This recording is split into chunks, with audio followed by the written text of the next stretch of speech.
back to the Hoosier Squad. Welcome back to another video. And today we're just kind of be taking parts from this engine and putting it on this other one right here. And then we got a few parts that are going off those ones back there as well. So got someone behind the camera. I'm not naming names because they told me not to.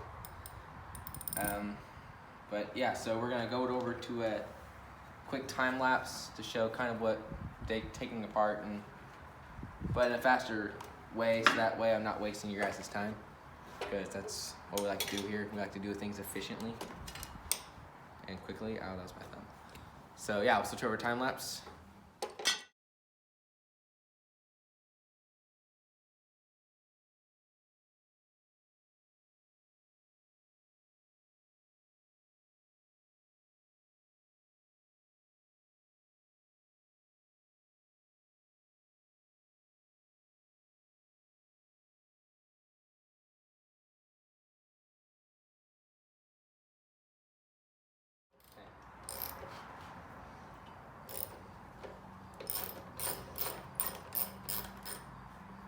So I'm trying the last couple bolts now.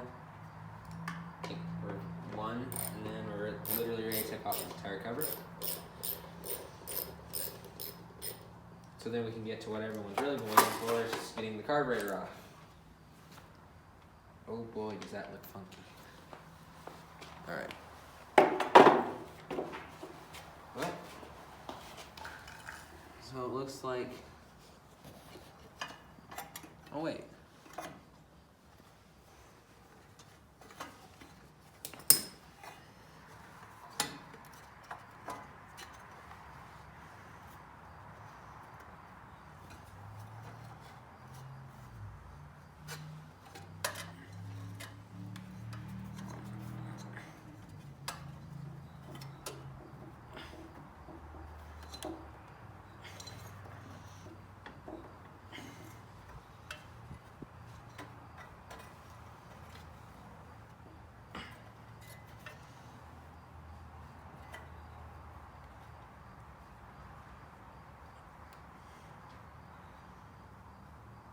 Well, that's a pain. Seriously. Why don't we switch back over to a time lapse, just because I think it's gonna take a while. So we got it off now. Let me just say, that is a fun looking intake manifold, isn't it? Do you agree, cameraman? You can like shoot the camera like you're nodding if you want. Yeah, there you go. So, looks like what we got is the actual fuel lines over here on this side, and then this side is what governs it. Or maybe this might be the choke actually. So, I believe this takes in gas. This might as well. I don't know. I'm gonna have to do some research on these engines, because this is the first time I've ever worked on something this big and this much power, so there's probably a lot more things.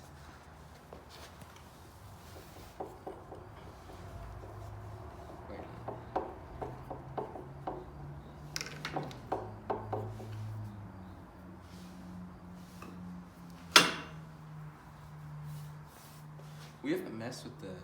So, kind of got to get to other stuff today, so we'll come back another day to finish this video, as well as getting some more parts off this one onto this one.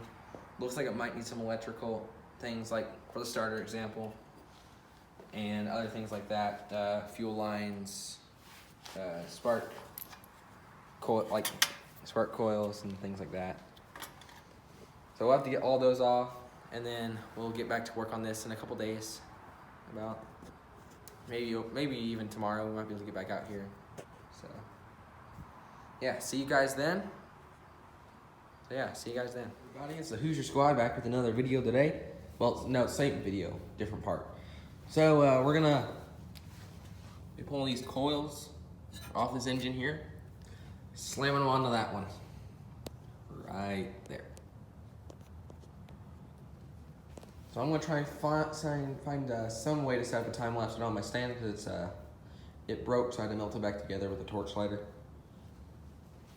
So I'm gonna try and find some way to do this. We might have to do a part 2, honestly. But yeah, engine swap time. Well, part swap to another engine time. Swap time. Cool. You guys say before the video starts, the time lapse. I got the tripod fixed. Yeah.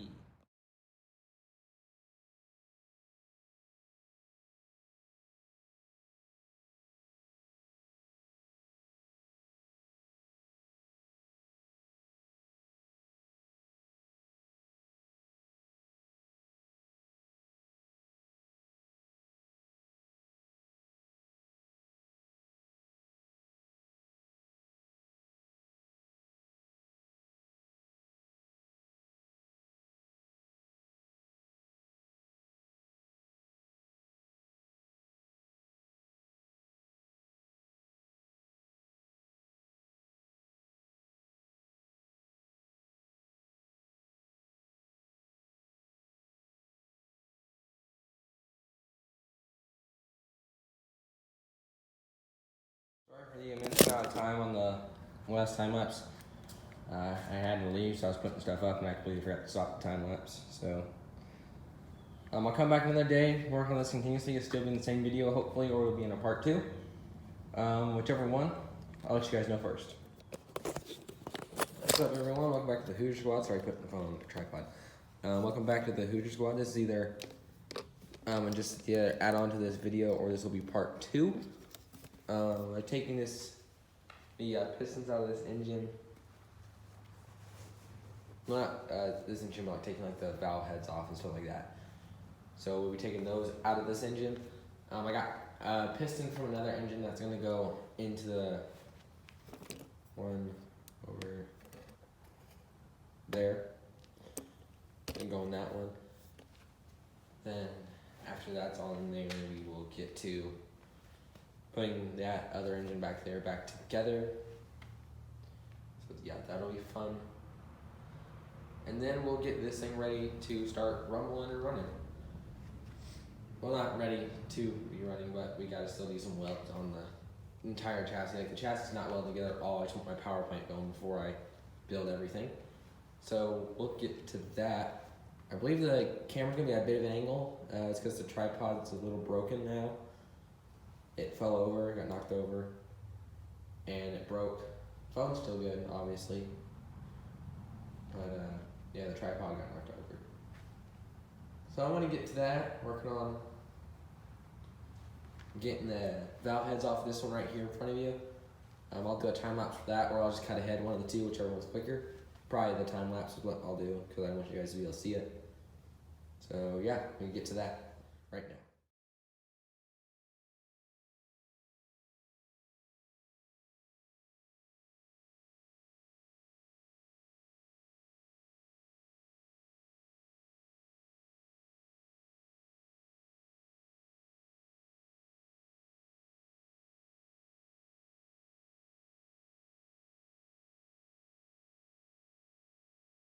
So as you can see, we got her off.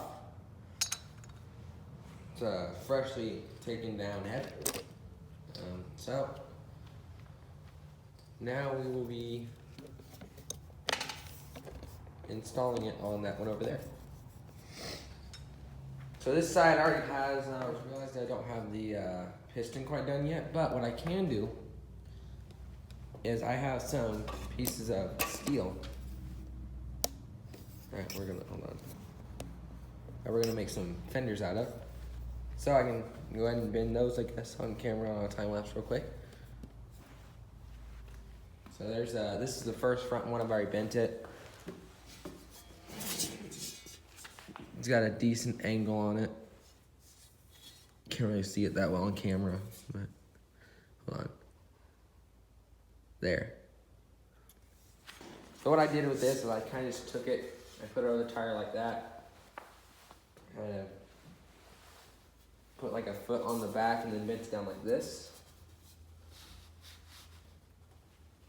That's how I got her in shape. And then it's gonna be mounted kind of like that, down on the front, kind of shooting out the top. And then the headlights will be mounted onto this. So I haven't decided what that's gonna be called. That's why the video cut out for a second, because I can't ever just be left alone. But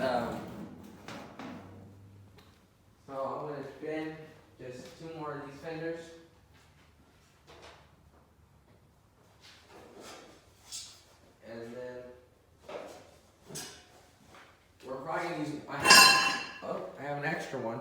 So I'll probably use one of these for the dash because it's big enough. So I'm gonna go ahead and get Benny on those fenders. I'll just adjust the camera to do the time lapse. So, yep, let's switch to that.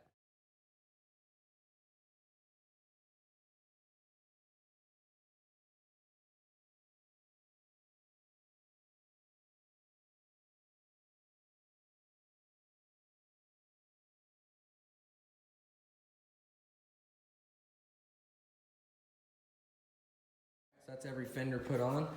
These ones probably will get shifted over to the right a little bit, just that way the tire's like not so submerged under them. But so these got to be mounted like to the chassis, so that way the tires can steer and stuff. But overall, I think I did a pretty good job of bending these out because they kind of follow the wheel line and they'll make it look nice. This is where the bed will go. The tub will move up a little more, and then that's gonna be the. Over here, we got the steel for the bed. Just some thin steel, like flat metal. And then this might get welded onto the back to kind of support like a rear end of it if we want to put like a longer bed on it. So I'm still deciding if I want to put a longer bed on it because that'll kind of make it harder for off-road capability. If the longer it gets, the harder it will be to off-road it. It kind of already has a high center point right now, so I may not extend the bed. Just because if I extend the bed, I'll have to roll the tires a little farther back, and then I'll have to do different axle sizes and that kind of stuff. Well, not different axle sizes necessarily, but like different driveline sizes. And we'll have a trailer that will be able to hook onto here, so it should be all right. Yeah, that's pretty much it for now. We got a lawnmower coming in soon that will kind of bring parts onto this. So like we'll have an ignition key, light switch, like a proper light switch, all that kind of stuff will go into this from that lawnmower. As well as maybe some wheels and tires. It depends on if the tires are bigger or not for the front, because those are a little small on the front. But overall, we're in a pretty good shape. And we'll also have a steering rack too that we'll be able to just weld on there. So that would be nice. Don't know if I'm gonna swap out steering wheels for this tractor steering wheel over here or if I'm gonna leave the lawnmower one on there. Whichever one that we do, we'll get it done. But yeah, that's pretty much it for now. Like I said, if it isn't a part 2, I'll obviously add more onto this video, but if this is the end of the video, then I'll make an outro afterwards.